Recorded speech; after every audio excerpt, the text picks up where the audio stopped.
Bonjour mesdames et messieurs, bon ramadan à toutes et à tous. Je suis tout à fait ravi de vous retrouver dans cette nouvelle édition dans votre émission semi-hebdomadaire. L'Égypte à la une, votre fenêtre sur le monde égyptien, votre fenêtre sur les grands événements qui ont marqué, que ce soit la scène politique, économique ou même la scène du tourisme ici en Égypte durant les derniers jours. Très très vite, nous allons donc commencer cette nouvelle tournée dans le monde égyptien par les activités présidentielles. En fait, le chef d'État, M. Abdel Fattah al-Sisi, a reçu hier un groupe d'experts japonais supervisant les systèmes scolaires égypto-japonais en Égypte, en présence du ministre de l'Éducation et de l'Enseignement technique, Dr Tariq Shawqi, et de la superviseuse sur l'unité des écoles égypto-japonaises, Madame Nivine Farouk. Donc, les explications tout de suite. Le porte-parole de la présidence de la République a déclaré que la réunion a porté sur les efforts des experts japonais en coordination avec le ministère de l'Éducation pour établir les règlements d'administration scolaire suivis au Japon et pour mettre en œuvre les systèmes éducatifs japonais au sein du nouveau système d'école égypto-japonaise au niveau des gouvernorats de la République. Le chef de l'État a salué le grand effort déployé par les experts japonais dans ce projet national vital qui s'inscrit dans le cadre de la stratégie de l'État pour construire l'homme égyptien depuis sa naissance en suivant un système éducatif complet.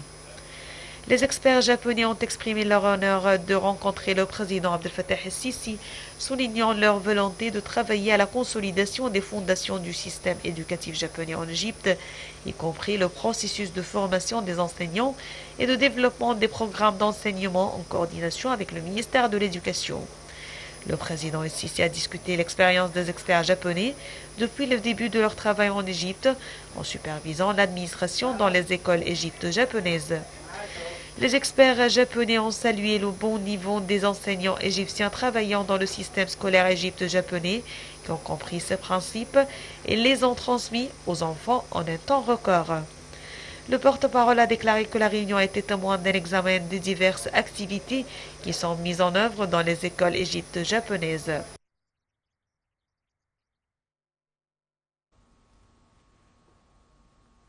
D'autre part, le président Abdel Fattah al-Sisi a reçu hier le PDG de la société coréenne mondiale Hyundai Rotem, M. Yang Bei-ling, et bien sûr, cette rencontre a eu lieu en présence du Premier ministre Dr Moustapha Madbouli et d'autres ministres égyptiens. La réunion a porté sur la coopération conjointe avec Hyundai Rotem, dont la localisation ou même l'implantation de l'industrie ferroviaire, y compris les systèmes de signalisation et de communication, ainsi que les équipements de contrôle et de commande. Des explications donc tout de suite avec notre collègue Salam Arabi. Le président Abdel Fattah al-Sisi a souligné le rôle de la Corée en tant que partenaire efficace de développement en Égypte, tout en espérant d'établir une coopération stratégique avec l'entreprise coréenne dans de nombreux domaines industriels, en particulier au secteur des industries lourdes, qui dépendent de l'intensité de la main-d'œuvre et des technologies développées. Soulignant que le principe de la localisation de l'industrie et du transfert de la technologie vers l'Égypte étant l'une des priorités de l'État en ce qui concerne la coopération avec les partenaires internationaux est un facteur préférentiel au contrat là pour la mise en œuvre de projets industriels en Égypte en se basant sur tous les composants de la localisation de l'industrie et du transfert de la technologie développée de l'Égypte ayant le plus grand taux possible des composants locaux. Cela ouvre de larges horizons pour l'exportation des produits de la société vers les pays de la région et du continent africain, compte tenu de la position stratégique de l'Égypte. De son côté, M.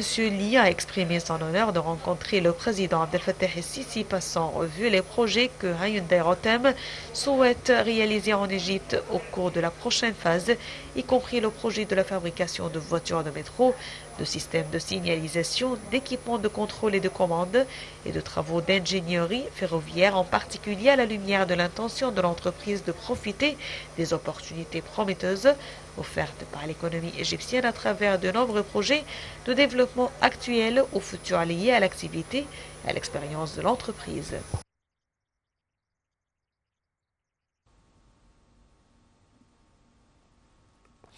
A rappelé que le président Abdel Fattah al-Sisi a instruit de poursuivre les efforts de développement global au Sinaï en procédant notamment à la bonification des terres et à l'augmentation des terres arables dans le centre et le nord de la péninsule. Le chef de l'État a présidé une réunion du gouvernement et ce, en présence des ministres des responsables concernés. Il a mis en avant la stratégie de l'État pour l'expansion agricole intégrée et la bonification des terres sur l'ensemble du territoire. Le chef de l'État a aussi instruit au gouvernement de fournir les équipements et les machines agricoles nécessaires, d'appliquer les modes d'irrigation les plus modernes pour maximiser l'exploitation de l'eau et de doubler la production. Dans ce contexte, le président a donné ses directives de poursuivre les efforts de développement global dans la péninsule du Sinaï, en particulier les projets de remise en état des terres visant à accroître la superficie agricole dans le centre et le nord du Sinaï, à créer des communautés de développement résidentielles dans le cadre de la stratégie globale de l'État visant à développer l'agriculture intégrée, à mettre en valeur des terres partout dans le pays.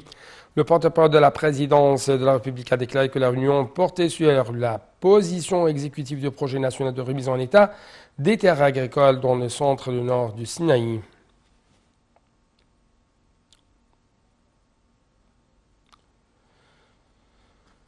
De sa part, le Premier ministre Dr Moustapha Madbouli s'est enquis de l'état d'avancement des projets d'établissement d'installation médicale dans le centre, plutôt dans le cadre d'initiatives présidentielles vie décente.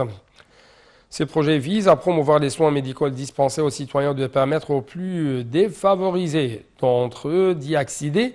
C'est ce qu'a affirmé le chef du gouvernement en marge d'une réunion tenue hier avec la ministre de la Santé, Dr Hala Zaid.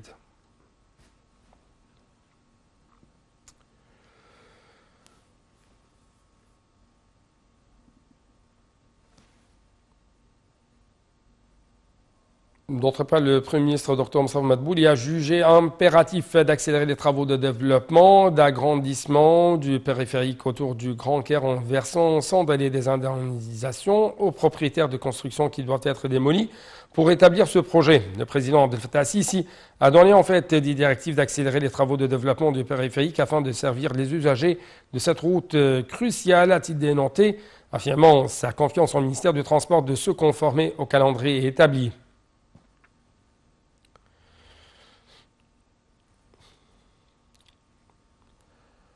Sur le niveau diplomatique, le ministre des Affaires étrangères, Sam Choukra, a reçu un appel téléphonique du ministre croate des Affaires étrangères au cours duquel ils ont passé en revue les relations bilatérales entre les deux pays tout en examinant un certain nombre de dossiers d'intérêt commun. Dans des déclarations officielles, le porte-parole du ministère des Affaires étrangères a affirmé que les deux ministres avaient examiné les résultats de la visite du ministre croate des Affaires étrangères en Égypte le 31 mars 2021.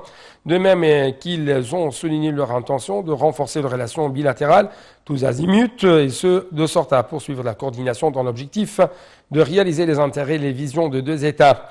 Le porte-parole du ministère des Affaires étrangères de souligner l'intérêt de l'Égypte à renforcer les relations économiques et commerciales entre les deux pays, notamment à la lumière des réformes économiques et de l'assainissement du climat d'investissement dans les deux pays.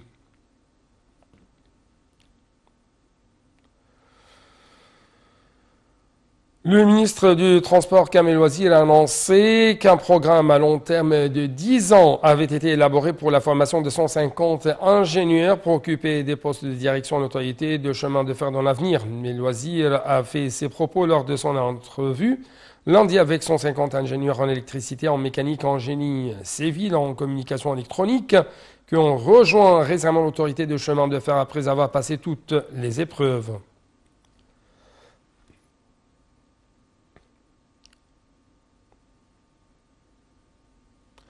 Le Premier ministre Dr Moustapha Madbouli a déclaré hier que la première phase du programme de la réforme économique avait réalisé des résultats positifs et avait été saluée même par les institutions internationales financières. Bien sûr, tout de suite les explications. Lors d'une conférence tenue à l'occasion du lancement de la seconde phase du programme de la réforme économique, le chef du gouvernement Moustapha Madbouli a déclaré hier que le programme de la réforme économique a aidé l'Égypte à faire face aux conséquences économiques de la pandémie du coronavirus. Au cours de la conférence, le Premier ministre a passé en revue les principaux axes de la deuxième phase de ce programme. Madbouli a souligné que cette phase sera centrée sur le développement de l'enseignement et comprendra l'adoption de politiques monétaires et financières en vue de stimuler la croissance économique. Il a ajouté que l'objectif est de réaliser un taux de croissance entre 6 et 7% durant les 3 prochaines années. Le chef du gouvernement a mis l'accent sur l'importance d'appliquer la réforme structurelle en vue de garantir le succès de cette seconde phase du programme. Il a passé en revue les axes du programme de réforme structurelle durant la prochaine phase, ajoutant que le gouvernement œuvrait à travers 7 indices. Medbouli a indiqué que l'État poursuivait les mesures de réforme des politiques monétaires et entamera avec force le transfert vers les systèmes numériques. Le Premier ministre a souligné que l'économie égyptienne est formée de plusieurs secteurs, ce qui l'a aidé à faire face aux défis. Pour sa part, la ministre du Plan a passé en revue lors de cette conférence la vision globale du programme de la réforme structurelle. La ministre du Commerce et de l'Industrie a parlé des mesures qui seront entreprises dans le cadre de la réforme dans le domaine de l'industrie. De son côté, le ministre de l'Agriculture a passé en revue le rôle axial du secteur agricole dans l'application du programme de la réforme. Le ministre des Télécommunications, Amr Talat, a examiné les réformes structurelles entreprises dans le secteur des télécommunications. Le ministre des Finances a quant à lui passé en revue les politiques monétaires soutenant le programme de la réforme économique.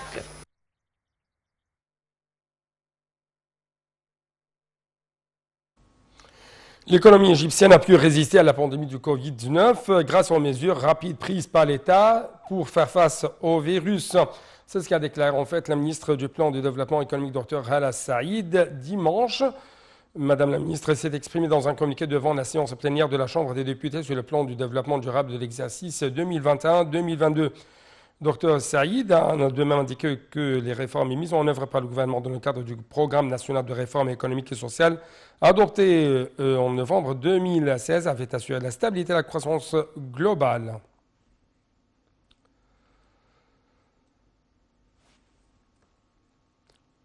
Le président de la Chambre des députés, Hanafi Al-Jebali, a donné son aval dimanche au décret présidentiel portant approbation de l'échange de lettres entre le gouvernement égyptien et le gouvernement fédéral allemand sur le projet de partenariat pour la création d'emplois et le soutien aux petites et moyennes entreprises en Égypte, signé les 23 et 24 décembre 2020.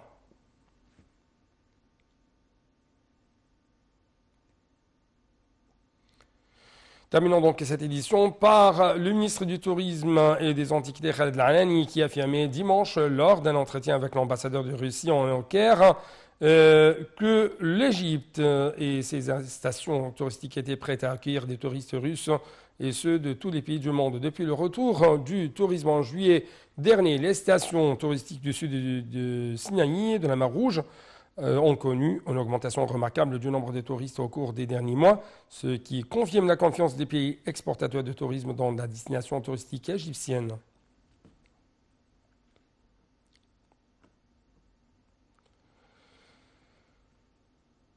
Rappelez que les ministres du Tourisme et des Antiquités, des Waqf, le gouverneur du Caire et le président du comité religieux de la Chambre de représentants, l'ambassadeur des États-Unis au Caire, ont inauguré le dôme du sanctuaire d'Al-Imam Al-Shafi'i après l'achèvement de sa restauration. Ils ont également inspecté des travaux du projet de restauration du dôme. Le projet de restauration, le plus grand dôme d'un sanctuaire en Égypte, a commencé en 2016 et a été mené en coopération avec l'initiative Al-Asr Lana, financée par le Fonds américain des ambassadeurs pour la préservation du patrimoine culturel.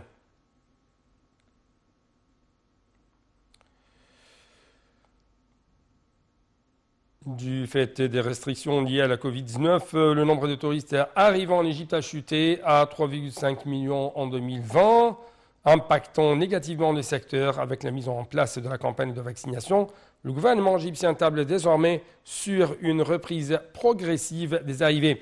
L'Égypte vise en fait entre 7 et 6 millions de revenus touristiques en 2021. C'est ce qu'a annoncé la vice-ministre du Tourisme, Rada Chalabi.